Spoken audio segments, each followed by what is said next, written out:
The old iron gate groaned shut behind me. I didn't look back, not because I wasn't sad, but because I knew every inch of this place by heart. The rusted hinge on the third post, the loose board where the rabbits sometimes squeezed through.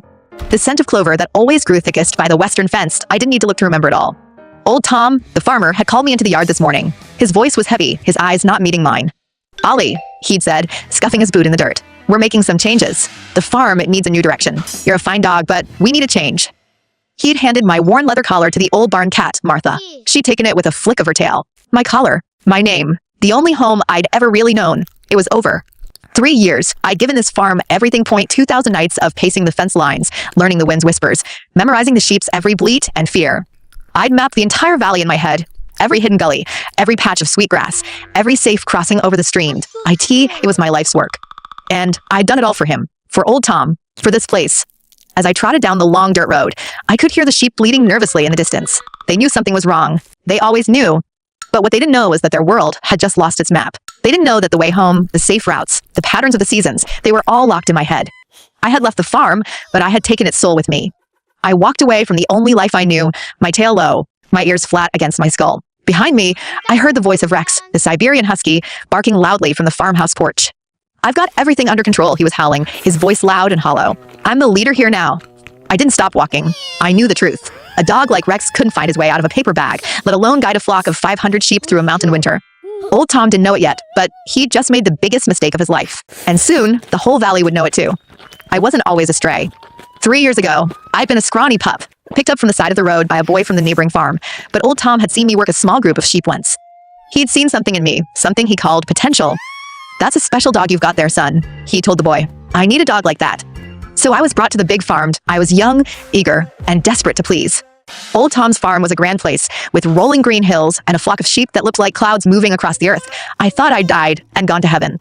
On my first day, I met Rex. He was a magnificent-looking dog, a purebred Siberian husky with a thick coat and bright blue eyes. He greeted me with a slobbery grin and a loud, booming bark. "Welcome to the big leagues, kid," he'd said, circling me. "You do what I say, and we'll get along just fine."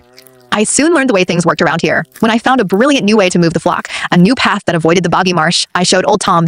He was impressed. But later, when the farmhand came to praise the idea, it was Rex who strutted forward. "Yeah, I figured that out last night," Rex would say, waving his tail arrogantly. "It's what I do. Lead from the front."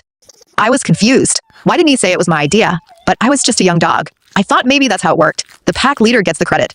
At night, while Rex slept soundly in his warm, cushioned kennel by the fire, I was out in the fields. I'd walk for hours, memorizing the path of the creek after the rain, finding the places where the hawks nested, learning the individual scent of every sheep. If a storm was coming, I'd be the first to note. I'd bark a warning, but Rex would just tell me to shut up and stop making trouble. Then the next morning, when the rain hit and we had to move the sheep to higher ground, Rex would be barking orders, acting like he'd known all along. "Don't worry, Tom," Rex would bark. "I've got this. I'm a natural leader." And old Tom, holding his coat against the wind, would nod and smile. "Good boy, Rex. Good boy." I was invisible. I was the wind itself, essential, but unseen.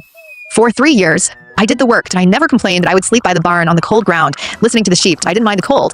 I just wanted the farm to be safe. I just wanted old Tom to be proud. I thought one day he'd look at me and realize it was me. It was always me. But that day never came.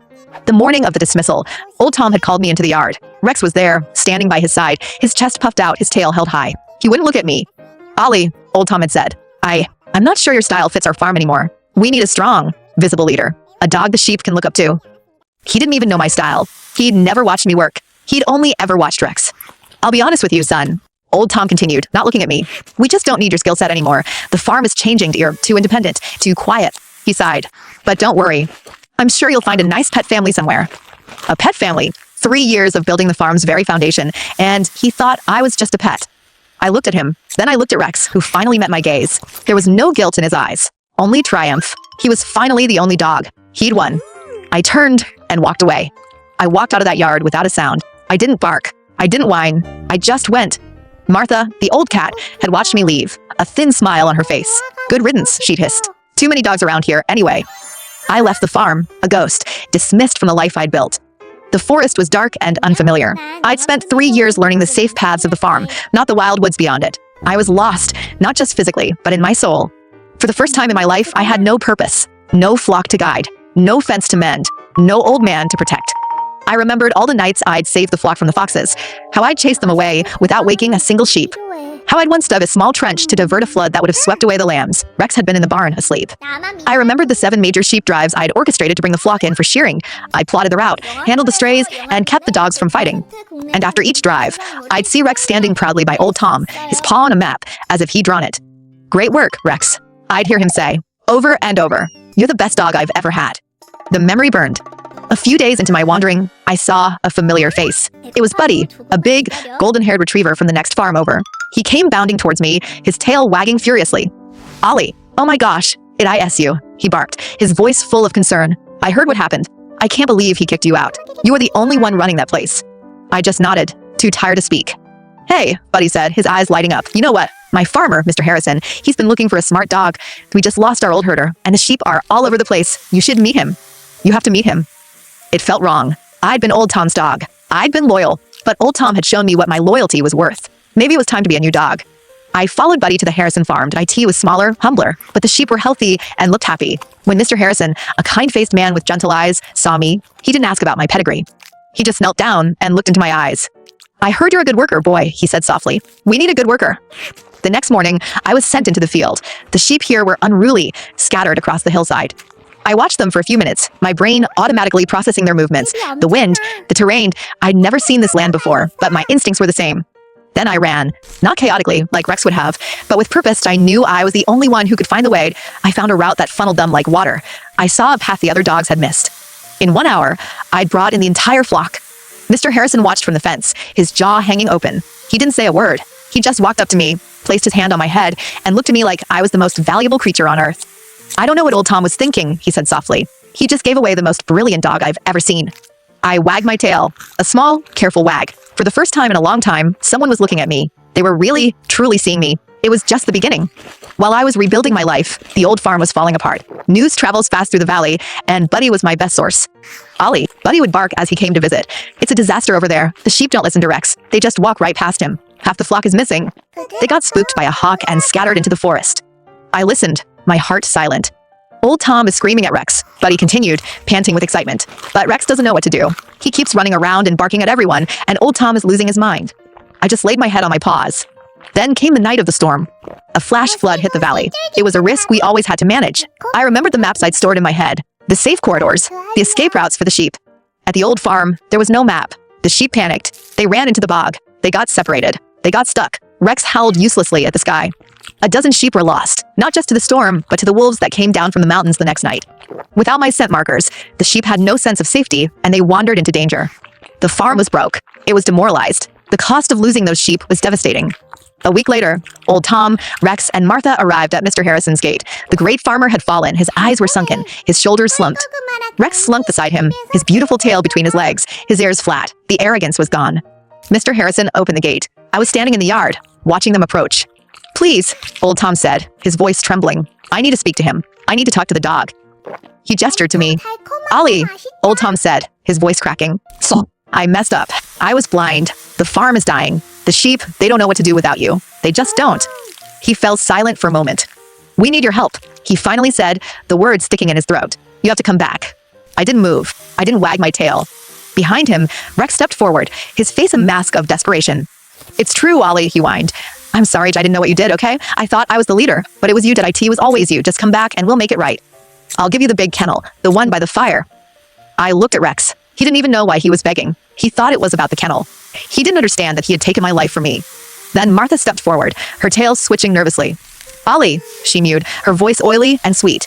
"This is a good opportunity for you. The farm is ready to appreciate you now. We can offer you a fine bone collection, a comfortable retirement." I'd had enough. I stood up. I turned my back on them all and walked to the old shed where I slept now. I didn't bark. I didn't growl. I just walked inside. Mr. Harrison, who'd been watching silently, stepped forward.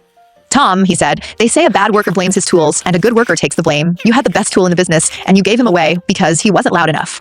Because he was too busy working to look pretty for you." Old Tom looked shocked. "You see those scratches on the fence posts over there?" Mr. Harrison pointed to the charred wood. "Those aren't from the storm. Those are from his claws.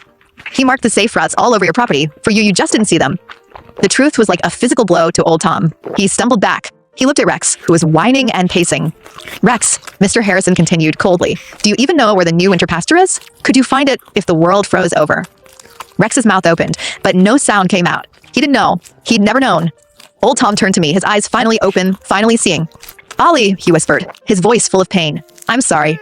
I stepped out of the shed. I walked right up to him, my head held high. I looked at him. 3 years of loyalty. 3 years of silence. Then I turned around and walked back to Mr. Harrison. I sat down next to my new master, a clear and definitive choice. He'd chosen a dog with a loud bark over the one who knew the way. He'd sealed my fate, and I'd sealed his. Old Tom looked at me one last time, his shoulders shaking. He didn't ask again. He knew it was over. He looked at Rex. "Get out of my sight," he growled. "You are not a sheepdog." Rex whimpered, his tail flat against the ground, his life of glory gone in an instant. Rex was sold to a family in town who thought he was a pretty decoration. His reign was over. Old Tom had to sell off half his land to stay afloat, but he'd learned his lesson. He started from scratch, using the knowledge I'd left behind, the subtle signs I'd carved into the land itself. He slowly rebuilt his farm, but it never reached the efficiency it had in its glory days. I, on the other hand, flourished. Mr. Harrison celebrated my first successful season with a feast. He gave me a new, sturdy collar, not for show, but for work. He never once looked at me as just a pet. I was his partner. "You're not just a herder, Ollie," he told me one evening. "You're a genius, a planner, a guardian." And I knew, in my heart, that I had found my real home. One night, a year later, I was up on a hill overlooking the valley. I could see the old farm down in the distance, small, quiet, but I didn't feel sadness anymore. I'd done what I'd set out to do. I'd saved the farm once, I couldn't save it again, if they didn't want to be saved. I looked up at the moon. I remembered the nights I'd spent alone in the cold, the silent work, the invisible labor. It wasn't for nothing. It had made me who I was.